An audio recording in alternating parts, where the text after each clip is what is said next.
ರಾಜ್ಯ ಸಹ ಉಸ್ತುವಾರಿ ಸುಧಾಕರ್ ರೆಡ್ಡಿ ಬಂದಿದ್ದಾರೆ ಬೆಂಗಳೂರಲ್ಲಿ ಮಾತಾಡಿದ್ದಾರೆ. ಎಲ್ಲರೂ ಗೌರವತೆ ನಡ್ಕೋಬೇಕು, ಚೌಕಟ್ಟಲ್ಲಿ ಬಗೆಹರಿಸ್ತೀವಿ ಅಂತ ಹೇಳಿದ್ದಾರೆ. ಏನೆಲ್ಲ ಬೆಳವಣಿಗೆ ಆಯ್ತು ಸರ್ ಓವರಾಲ್? ದಿಲ್ಲಿಯಲ್ಲಿ ಭಾರಿ ಅಪಮಾನ ಆಗಿದೆ ನಮಗೆ. ಯಾರೂ ಭೇಟಿ ಆಗಲಿಲ್ಲ ಹೈಕಮಾಂಡ್. ಭಯಂಕರ ಭಾರಿ ಅಪಮಾನ. ವಿಜೇಂದ್ರ ಪ್ರೇರಿತ ಲೇಖನಗಳನ್ನು ಖಂಡಿಸುತ್ತೇನೆ. ಇದೆಲ್ಲ ಬಿಡ್ರಿ, ಸ್ವಲ್ಪ ಮಾಧ್ಯಮದವರು ವಿಜೇಂದ್ರನ ಪರವಾಗಿ ಭಾರಿ ಅಪಮಾನ ಆಗಿದೆ, ಯತ್ನಾಳ್ರಿಗೆ ಯಾರೂ ಭೇಟಿ ಆಗುವುದಿಲ್ಲ ಅಂದರು, ಹುಷಾರ್ ಅಂದರು. ಇವೆಲ್ಲ ಕಂಪ್ನಿ ಬಂದ್ ಮಾಡಿರಿ, ನೀವು ಏನೂ ಆಗಿಲ್ಲ ನಮಗೆ. ನಮ್ಮದು ಭಾಳ ಗಟ್ಟಿಯಾಗಿದೆ, ನಾವು ಇನ್ನೂ ಗಟ್ಟಿಯಾಗಿದ್ದೀವಿ. ಅದಕ್ಕೆ ಯಾರೂ ಗಾಬರಿ ಆಗುವಂಥದ್ದಿಲ್ಲ. ನಮಗೇನು ಅಪಮಾನ ಆಗಿಲ್ಲ, ಕೈಗೇನೋ ಯಾವುದೂ ಸುಂಕ ಇಲ್ಲಾರ್ದು ಬಂದ್ರೆ ಅಂತ ಹೇಳ್ಯಾರ ಒಬ್ಬ ಮಾಧ್ಯಮದವ್ರು. ಯಾವ ಸುಡುಗಾಡು ಇಲ್ಲ. ಕೈಯಲ್ಲಿ ಬಂಗಾರ ಇಟ್ಕೊಂಡು ಬಂದೀವಿ, ವಿಜಯದ ಸಂಕೇತ ಇಟ್ಕೊಂಡು ದಿಲ್ಲಿಯಿಂದ ಬಂದೀವಿ. ವಿಜೇಂದ್ರನ ವಿರುದ್ಧ ವಿಜಯ ಸಂಕೇತ ಬಂದಿದೆ ಅಂತ ಹೇಳ್ತೀವಿ. ವಿಜಯ ನಮಗೆ ವಿಜಯದ ಮೊದಲ ಒಳ್ಳೆಯ ಲಕ್ಷಣಗಳು ದಿಲ್ಲಿಯಲ್ಲಿ ಕಾಣಿಸಿವೆ. ಯಾರಾದರೂ ಮಾಧ್ಯಮದವರು ತಪ್ಪು ಈ ರೀತಿ ನಮ್ಮ ಭೇಟಿಯನ್ನು ಅಪಮಾನ ಮಾಡೋ ರೀತಿಯಲ್ಲಿ ಮಾಡಿದರೆ ಅದು ಖಂಡನೀಯ.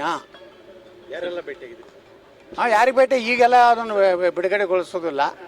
ಅವ್ರು ಹೇಳಿದ್ದಾರೆ ನಮ್ಗೆ ಯಾರ್ಯಾರು ಭೇಟಿಯಾಗೀವಿ, ಎಲ್ಲಿಯೂ ನಮ್ಮ ಹೆಸರು ಪ್ರಸ್ತಾಪ ಮಾಡಬೇಡಿ, ಇದು ಗುಪ್ತ ಇಡಿ, ನಿಮ್ಮೆಲ್ಲರ ಭಾವನೆಗಳು ಹೈಕಮಾಂಡಿಗೆ ಗೊತ್ತಾಗಿದೆ ಅಂತ ನಮಗೆಲ್ಲ ಹೇಳಿದ್ದಾರೆ. ದಿನದಿಂದ ದಿನಕ್ಕೆ ವಿಜೇಂದ್ರ ವಿರೋಧಿ ಬಣ ದೊಡ್ಡದಾಗ್ತಾ ಹೋಗ್ತಾರೆ. ಹೌದು. ಈಗ ಜಗದೀಶ್ ಶೆಟ್ಟರ್ ಇರ್ಬೋದು, ಆರ್ ಅಶೋಕ್ ಅವರು ಪರೋಕ್ಷವಾಗಿ ಎಚ್ಚರಿಕೆ ಹೈಕಮಾಂಡ್ ಗಮನಕ್ಕೆ ತಂದಿದ್ದಾರೆ. ಮತ್ತು RSS ಮುಖಂಡರು ಭೇಟಿಯಾಗಿದ್ದಾರೆ ಅನ್ನೋ ಮಾಹಿತಿ ಇದೆ. ಎಲ್ಲನೂ ಸತ್ಯ ಇದೆ. ಎಲ್ಲರೂ ಮನಸ್ಸಿನಲ್ಲಿ ವಿಜೇಂದ್ರ ಮುಂದುವರಿಬಾರ್ದು ಅನ್ನೋದು ಇದೆ. ವಿಜೇಂದ್ರ ಒಬ್ಬ ಇಮ್ಯಾಚ್ಯೂರ್ಡ್, ಯಾವ ಪಕ್ಷ ಸಂಘಟನೆ ಗೊತ್ತಿಲ್ಲ, ಏನು ಅನುಭವ ಇದೆ ಹೇಳಿ ನೋಡೋಣ. ಬರೀ ನಮ್ಮ ತಂದೆ ಹೆಸರು ಹೇಳ್ಕೊಂಡು ತಂದೆ ಬಂಡವಾಳ ಮೇಲೆ ಜೀವನ ಆಗೋದಿಲ್ಲ. ಸ್ವಂತ ನಮ್ಮ ಶಕ್ತಿನೂ ಬೇಕು, ನಮ್ಮ ಬುದ್ಧಿವಂತಿಕೆ, ನಯ ವಿನಯ, ಸಂಘಟನೆ, ಕಾರ್ಯಕರ್ತರಿಗೆ ಗೌರವ ಕೊಡೋದು, ಹಿರಿಯರಿಗೆ ಗೌರವ ಕೊಡೋದು. ಅವ್ರ ಅಪ್ಪ ಮುಖ್ಯಮಂತ್ರಿ ಇದ್ದಾಗ ವಸೂಲಿ ಮಾಡೋದು ಮಾಡಲಿ. ಆದರೆ ಈಗ ಹಂಗಿಲ್ಲ, ಈಗ ಅಧಿಕಾರನಲ್ಲಿಲ್ಲ. ಅವಾಗ ಮುಖ್ಯಮಂತ್ರಿ ಇದ್ರದ್ದು ಗೌರವ ಕೊಡ್ತಿದ್ರು. ಈಗೇನಿದೆ, ನೀವು ರಾಜ್ಯಾಧ್ಯಕ್ಷನಾಗಿ ಯಾರ ಮ್ಯಾಗೆ ದಬಾಯಿಸ್ಲಿಕ್ಕಾಗೋದಿಲ್ಲ, ಏನಾಗೋದಿಲ್ಲ. ಇವ್ರನ್ನ 3 ನಮ್ಮ ವಿಚಾರಗಳನ್ನು ನಾವು ಹೇಳಿದ್ದೀವಿ. ಒಂದನೇದ್ದು ಕುಟುಂಬ ರಾಜಕಾರಣದಿಂದ BJP ಮುಕ್ತ ಮಾಡಬೇಕು. 2ನೇದು ಭ್ರಷ್ಟ ಕುಟುಂಬದಿಂದ BJP ಮುಕ್ತ ಆಗಬೇಕು. 3ನೇದು ಹಿಂದುತ್ವ ಆಧಾರದ ಮೇಲೆ ಭಾರತೀಯ ಜನತಾ ಪಾರ್ಟಿ ಕರ್ನಾಟಕದಲ್ಲಿ ಯಾವ ರೀತಿ ನರೇಂದ್ರ ಮೋದಿಯವ್ರ ದೇಶದಲ್ಲಿ ಉತ್ತರ ಪ್ರದೇಶದಲ್ಲಿ ಹೋಗಿದ್ದಾರೆ ಅಂಥವ್ರ ನಾಯಕತ್ವವನ್ನು ಕೊಡಬೇಕು. ಇದು ನಮ್ಮ 3 ಬೇಡಿಕೆಗಳು. ನಾನು ಮಾತಾಡಿದ್ರೆ ಎದುರಾಳಿಗಳ ಆತ್ಮಸ್ಥೈರ್ಯ ಕುಗ್ಗುತ್ತೆ ಅಂತ ಯಾರು ಹೇಳ್ತಾರೆ?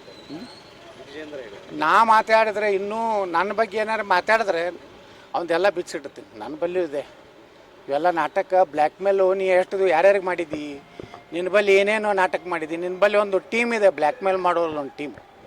ಇವೆಲ್ಲ ಬಿಟ್ಟು ಬಿಡು ವಿಜೇಂದ್ರ, ಇದಕ್ಕೆ ಯಾರೂ ಅಂಜೋರಲ್ಲ. ನೀ ಏನಾರ ನಾಟಕ ಮಾಡಿದ್ರೆ ನಮ್ಮ ಬಲ್ಲಿನೂ ಸಾಕಟ್ಟಿದೆ. ನಾಳೆ ಫಲಿತಾಂಶ ಸಲುವಾಗಿ ಕೆಲವರು ಹೈಕಮಾಂಡ್ ವಿಳಂಬ ಮಾಡ್ತಾ ಇದ್ದಾರೆ ಅಂತ ಸರ್, ಎಲ್ಲರನ್ನ ಕರೆದು ಮಾಡಿದ್ದಾರೆ. ನಾಳೆ ಫಲಿತಾಂಶ ಮುಗಿಯುತ್ತೆ, ಆಮೇಲೆ 10ನೇ ತಾರೀಕೇನೋ ಕರೀತಾರೆ ಅಂತ.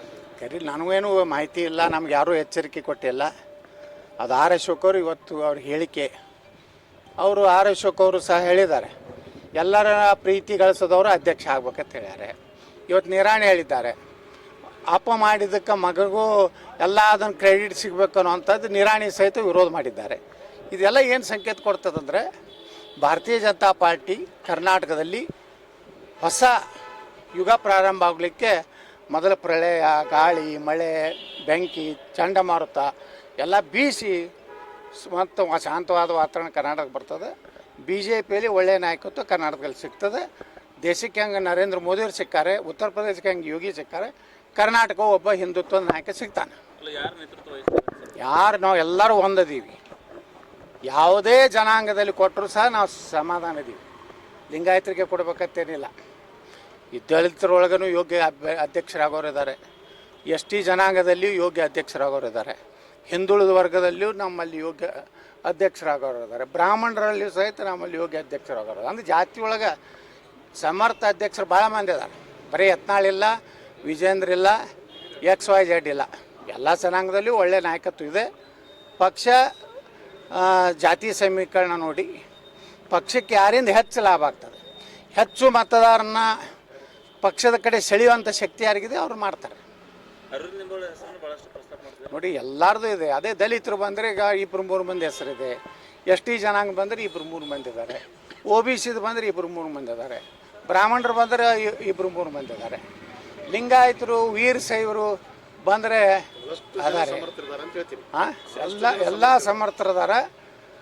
ಇವತ್ತೇನು ವಿಜೇಂದ್ರಗೆ ಇನ್ನೊಂದು ಕಿವಿ ಮಾತು ಹೇಳ್ತೀನಿ, ಫೇಕ್ ಲಿಂಗಾಯತ ಫೇಕ್ ಅಕೌಂಟ್ಗಳನ್ನು ತೆಗೆದು, ವೀರಶೈವ ಲಿಂಗಾಯತದ ಫೇಕ್ ಅಕೌಂಟ್ ತೆಗೆದು ಯಾರ್ಯಾರಿಗೂ ಬಾಯಿಗೆ ಬಂದಾಗ ಮಾತಾಡುವಂಥದ್ದು ಮಾಡಿದ್ರೆ ನಿನಗೆ ಸಹ ಅದೇ ದಾಟಿಯಲ್ಲಿ ನಾವು ಅದಕ್ಕೆ ಉತ್ತರ ಕೊಡ್ತೀವಿ. ನೀನು ನಡೆಸಿ ಅಲ್ಲ, ಈಗ ಫೇಕ್ ಲಿಂಗಾಯತರದ್ದು ಒಂದು ಟೀಮ್ ಮಾಡ್ಯಾನ ನಮ್ಮ ಯುವ ನಾಯಕ, ಅವರನ್ನು ಮುಂದಿನ ಮುಖ್ಯಮಂತ್ರಿ ಕಾಣಲಿಕ್ಕೆ ಈ ಒಂದು ಅಕೌಂಟ್ ಅಂತ ಹೇಳಿ ಹಾಕ್ತಾಯಿದ್ದಾರೆ. ನೀ ಮಾಡಿದಂದ್ರೆ ನಿಮ್ಮ ಅಪ್ಪನಂಥ ಅಕೌಂಟ್ಗಳು ನಾವು ಮಾಡ್ತೀವಿ, ನಾವು ಹಿಂದುತ್ವದ ಕಾರ್ಡ್ ಆಡ್ತೀವಿ, ನೀನು ಲಿಂಗಾಯತರ ಕಾರ್ಡ್ ಆಡಲಿ. ಸರಿ, ಮೊನ್ನೆ ಒಂದು ವಿಷಯ ಪ್ರಸ್ತಾಪ ಇದೆ ಅಂತಾರೆ, ವಿರೋಧ ಪಕ್ಷದ ನಾಯಕನ ಬದಲಾವಣೆ ಮಾಡಿ ತಮ್ಮ ಹೆಸರು ನಿಮಗೆ ಆಫರ್ ಕೊಟ್ಟರು ಭೇಟಿ? ಯಾವುದೂ ಆಫರ್ ಇಲ್ಲ, ಯಾವುದೂ ಚರ್ಚೆ ಇಲ್ಲ. ಎಲ್ಲ ಸಮಗ್ರವಾಗಿ ರಾಜ್ಯಾಧ್ಯಕ್ಷರ ಒಂದು ಏನು ಚುನಾವಣೆ ಆಗ್ತದೆ, ಅದ್ರ ಮೇಲೆ ಆ ಜಾತಿ ಸಮೀಕರಣ ಮೇಲೆ ಮತ್ತೆ ಹೊಸ ಸಮೀಕರಣ ಪ್ರಾರಂಭ ಆಗ್ತದೆ. ಈಗ ಸೌದಿಯವರು ಇದನ್ನು ಹೇಳಿದ್ದಾರೆ ಸರ್, ಇಬ್ಬರು ಬದಲಾಗ್ತಾರೆ. ಸೌದಿಯವರು ತಮ್ಮ ಪಕ್ಷದಾಗ ನೋಡ್ಕೊಳ್ಳಿ, ಕಾಂಗ್ರೆಸ್ನಾಗ ದೊಡ್ಡ ಕತ್ತಿ ಬಿದ್ದೈತೆ ದಾಟದಾಗ, ಬಿ ಜೆ ಪಿ ಒಳಗೆ ಬಿದ್ದು ನೊಣದ ಬಗ್ಗೆ ಯಾಕೆ ಚಿಂತೆ ಮಾಡ್ತಾರೆ? ತಮ್ಮ ಪಾರ್ಟಿದು ನೋಡ್ಕೊಳ್ಳಿ. ಅಲ್ಲಿ ಒಬ್ಬ ರಾಹುಲ್ ಗಾಂಧಿ ಸಿದ್ದರಾಮಯ್ಯಿಂದ, ಪ್ರಿಯಾಂಕಾ ವಾಡ್ರಾ ಮತ್ತು ರವ್ವ ಯಾರು ಡಿ ಕೆ ಶಿವಕುಮಾರಿಂದ ಅವಕ್ಕೂ ತಾಳಿಲ್ಲ ಮೇಳಿಲ್ಲ, ಬಿ ಜೆ ಪಿ ತೊಗೊಂಡು ಏನು ಸುಡಾಡ್ ಮಾಡೋರದಾರ ಅವರು. ಈಗ ನಿಮ್ಮದು ಸಿಂಗಲ್ ಅಜೆಂಡಾ ರಾಜ್ಯಾಧ್ಯಕ್ಷರು? ನಮ್ದೇನು ಸಿಂಗಲ್ ಅಜೆಂಡ ಇಲ್ಲ, ಬಿ ಜೆ ಪಿಯ ಇಲ್ಲಿ ರಾಜ್ಯದಲ್ಲಿ ಅದನ್ನು ಪುನರುತ್ಥಾನ ಮಾಡಬೇಕಾಗಿದೆ. ಅರ್ಹರ ಕೈಗೆ ಯೋಗ್ಯರ ಕೈಗೆ ಮಾಡಬೇಕಾಗಿದೆ, ಇಂಥ ಭ್ರಷ್ಟರ ಕೈಗೆ ಪಕ್ಷವನ್ನು ಮುಕ್ತ ಮಾಡಬೇಕಾಗಿದೆ. ಸರ್, ಈಗ ಒಂದು ವೇಳೆ ಚುನಾವಣೆ ನಡೆದರೆ ಆಲ್ರೆಡಿ 23 ಘೋಷಣೆ ಮಾಡಿದ್ದಾರೆ, ಈಗ ಅಧ್ಯಕ್ಷ ಸ್ಥಾನ ಚುನಾವಣೆ ನಡೆದರೆ ಅಧ್ಯಕ್ಷ ಹಾಕಬೇಕು. ಅವರು ಕೆಲವರು ಹೇಳ್ತಾರಂತಿದೆ, ಯಾರು ಬಾಕಿ ಉಳಿದ ಕ್ಷೇತ್ರಗಳಲ್ಲಿ ಉಳಿದವ್ರಿಗೆ ನನಗೆ ಓಟ್ ಹಾಕಿದರೆ ನಿಮ್ಗೆ ಕಂಟಿನ್ಯೂ ಮಾಡ್ತೀನಿ ಅನ್ನೋ ಸ್ಥಿತಿ ಇದೆ ಅಂತ. ಅದು ಅವ ಮಾಡ್ತಾನೆ ಬಿಡ್ರಿ, ಅವ ಮೊದಲು ಹಿಡಿದು ಇದೇ ಮಾಡ್ಯಾನ. ವಿಜೇಂದ್ರ ಕಾಯ್ಕನೇ ಇದೆ. ನಮ್ಮ ಎಲ್ಲ ಲೆಟ್ರ್ ಹೋಗ್ತಿದ್ವಲ್ಲ ಅವ್ರ ಅಪ್ಪನ ಬಳಿ ಮುಖ್ಯಮಂತ್ರಿ ಇದ್ದಾಗ, ಯತ್ನಾಳ್ ಅಂದ್ರೆ ತೆಗೆದಿಡ್ತಿದ್ದ. ಜಗಳ ಅಲ್ಲೇ ಚಾಲು ಆಗಿತ್ತು. ಬಿಜಾಪುರ ನಗರಕ್ಕೆ 125 ಕೋಟಿ ರೂಪಾಯಿ ಬಜೆಟ್ನಲ್ಲಿ ನಮ್ಮ ಡೆವಲಪ್ಮೆಂಟ್ಗೆ ಇದ್ದಂಥ ಹಣ ವಿಜೇಂದ್ರ ವಾಪಸ್ ತೊಗೊಂಡ. ಅವತ್ತೇ ನಮ್ಮ ಜಗಳ ಚಾಲಾಗಿದ್ವಿ. ಯಾಕಂದರೆ ಇಟ್ಟು ಬಿಜಾಪುರ ಇಟ್ಟು ಡೆವಲಪ್ಮೆಂಟ್ ಆಗ್ತಿದ್ದಿಲ್ಲ. ನಾವು ಹೋರಾಟ ಮಾಡ್ತಿದ್ರಿ, ನಾನು ಏನು ಭಾಳ ಆದ್ರೆ ಒಂದು ಮಂತ್ರಿ ಮಾಡ್ತಿದ್ರು ಅಥವಾ ಒಂದಿಟ್ಟು ಹಣ ಕೊಟ್ಟು ಬಾಯಿ ಮುಚ್ತಿದ್ರು. ಆದರೆ ಇವತ್ತು ಬಿಜಾಪುರ ಡೆವಲಪ್ಮೆಂಟ್ ಆಗಬೇಕಾದ್ರೆ ಯಡಿಯೂರಪ್ಪನ ವಿಜೇಂದ್ರ ವಿರುದ್ಧ ಹೋರಾಟ ಏನು ಪ್ರಾರಂಭ ಮಾಡಿದ್ರ ಫಲ ಭಾರತದಲ್ಲಿ 3ನೇ ಒಳ್ಳೆ ಗಾಳಿ ಇರೋ ನಗರ ಮಾಡಿದ್ದೀವಿ. Thank you sir.